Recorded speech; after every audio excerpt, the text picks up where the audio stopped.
So my first idea, and I remember because we were trying to understand how blockchain works, and the first thing I started doing, naturally, being the person that I was, I went to the one thing I know because I worked in finance. So I started looking at charts and investments and purchasing, and then I realized there's a whole lot to like look into, and it'll be simpler for me to kind of go and start looking at the actual things and pinpoint certain like differences in technologies or like software and how people might be able to use it into the future. So with that, what do I have to do? I have to read white papers. And there is something that became very interesting for me because like from there I realized a bit more about software architecture and how different softwares interact with each other and how they engage with each other and how they kind of like try to connect certain data. And I understood more about computer science at that point. And then as I did that, I realized that if I were to actually build something, I need to like talk to people on the blockchain. So I started basically going online and messaging people. It was horrible. It was a horrible experience because like I had no idea what I was talking about. And I wanted to like learn more. And naturally, when you first have an idea, it's a shitty idea. It's just something that's like vague and absent-minded. And everyone who knows what the fuck they're talking about tend to like tend to have that restraint to kind of like take a step back, wait for something to simmer and process before they jump onto it.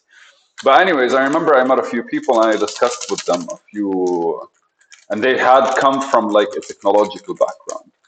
So I sat with them and I talked to them about a whole lot of what my idea would be about and how I would want to kind of like approach the country that I was in with it.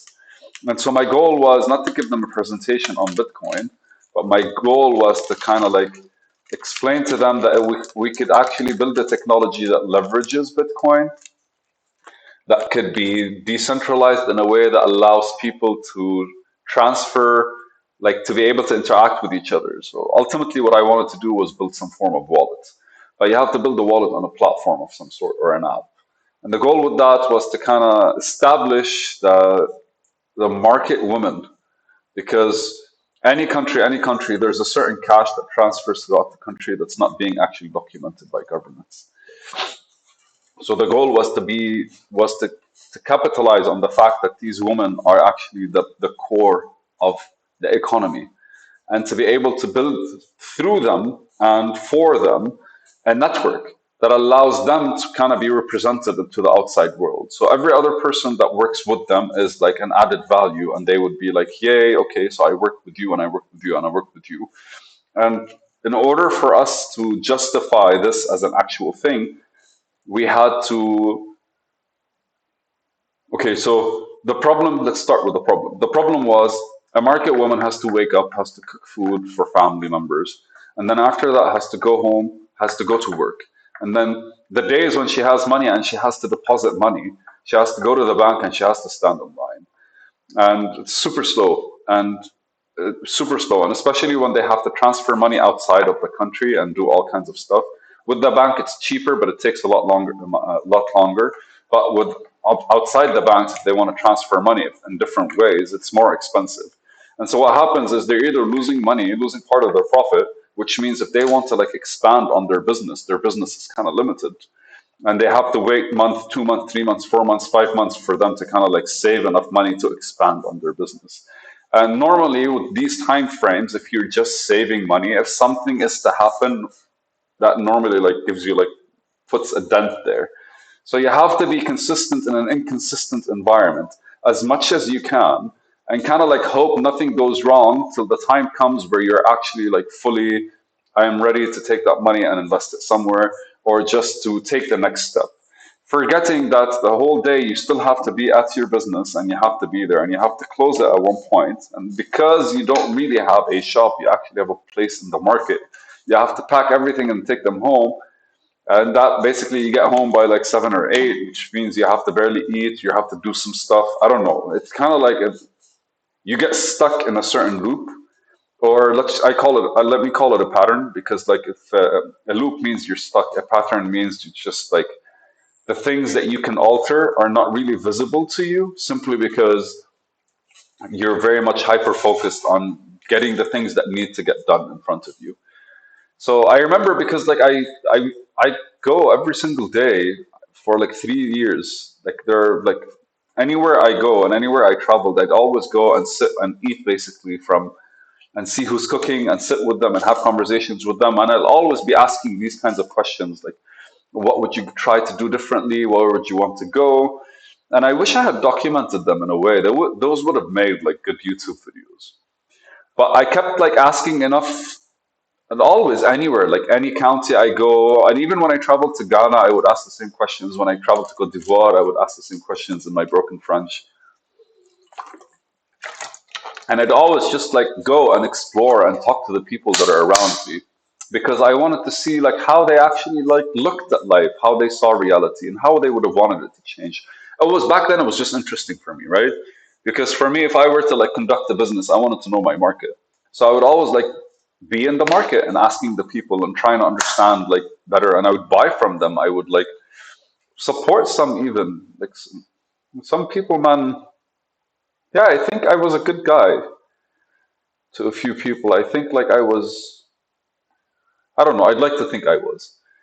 But anyways, I remember a lot like of times I would actually be asking and kind of like the same vibe happens. It's just like no, there's almost no time in the day for them to be able to do anything they want or even think about anything. So how would you actually, what would you do for them to kind of to facilitate their transition? For them to be able to like, and again, let's just say 10% of the people that utilize any technology would actually start thinking differently. A lot of people would just fill the gaps of the day with other stuff. And 10% of them would be like looking at other stuff in a more like, oh, now I have time to think of something else. So the goal is to create that as an opportunity instead of just like, right? Instead of like force training on something. So the more conversations I had with people, the more it was like, the biggest problem they have is because they're trying to be consistent in an inconsistent environment, which means even if they go and deposit money in like banks, they can't have any collateral because they to have collateral they have to own land, and to own land that's practically like they have to be able to buy land, and that basically chops a lot of that profits that they're making because they have to save first money to buy land, and then when they do that, then they have to use that land in order to like get like some form of loan, and then when they get that loan, the loan would only be given on like 20 to 30% of the land, and the rest of the land is taken as collateral. It's not fun, it's risky, and on top of all of that, man, it's just because if you don't really have business like savviness to level up as an actual shop slash enterprise slash market member slash whatever you want to call it, as a business, small business, to level up from like a small business to a medium business. That requires a shift in mental thought process and capacity. And from a medium business to like a large scale business, you need to professionalize everything. And by professionalize, like you have to create the systems where it doesn't matter what happens, like all you have to do is replace a person and the system basically takes care of everything. So these transitions are very hard to teach, especially since they're concepts that are built in, well, let's face it, in the first world countries. And they've been built and they're part of the culture. You see them every day when you're walking to the house, where you're walking to school, when you're sitting there, you see the bureaucracy everywhere. But like where I was, there wasn't that like kind of tangible like bureaucracy. Everyone was like trying to get trained in that stuff and they're trying to apply them and adapt them, which is like amicable and lovely.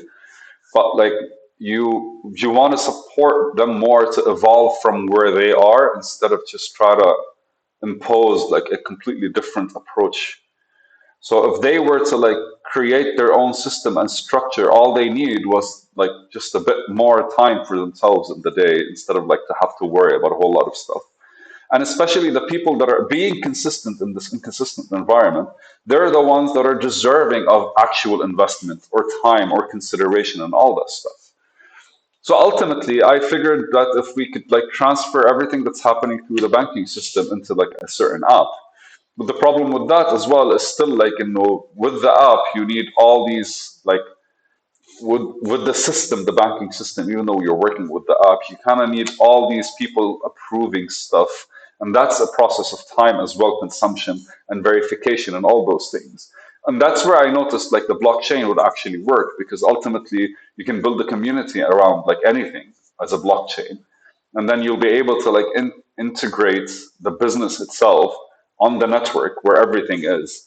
And then suddenly you just have like random people that are verifying and like vouching for others the same way you would do at the bank. But then they would just vouch for them using their wallets and then they would connect them. Now, that was back then.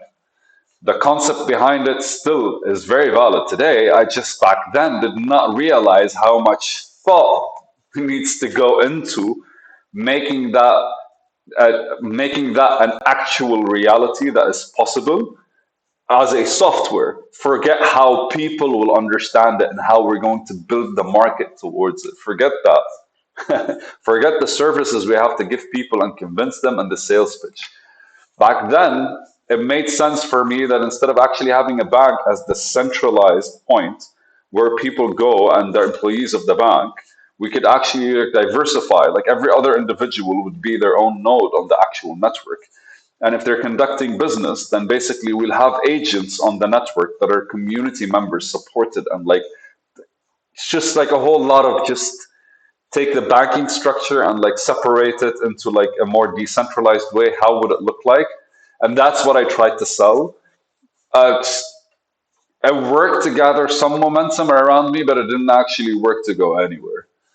So that's basically how my idea initially started.